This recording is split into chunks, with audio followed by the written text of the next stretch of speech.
अगर आपने अभी तक हमारा चैनल सब्सक्राइब नहीं किया तो अभी सब्सक्राइब करें और बेल आइकॉन को क्लिक करके हमारी लेटेस्ट वीडियोस के बारे में अपडेट। अस्सलाम वालेकुम, हमारे चैनल में खुश आमदीद। अहमर की माँ अहमर की सारी जायदाद अपने नाम करवाने की कोशिश करती है और उसे जेल भिजवा देती है, मगर जब उसे पता चलता है कि अहमर को अगर कुछ भी हो गया तो उसकी सारी जायदाद इंक्वेस्ट को चली जाएगी, वो डर जाती है और अहमर को रिहा करवा कर उसे माफ़ करके वापस घर ले आती है।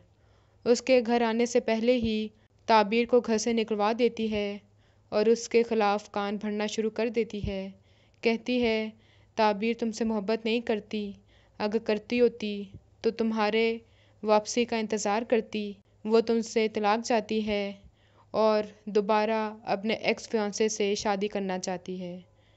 अहमर ये सब कुछ जानकर बहुत मायूस होता है कि ताबीर मुझे धोखा देती रही और वो उसे तलाक देने पर राज़ी भी हो जाता है, मगर काफ़ी देर सोचने के बाद वो उसे घर वापस ले आता है, उस पर जुल्म करता है, उसे सारे घर का काम करवाता है, ताने सुनाता है, मगर उसकी वापसी अहमर की माँ से बर्दाश्त नहीं होती। हमारी वीडियो को लाइक करें, शेयर करें और सब्सक्राइब भी।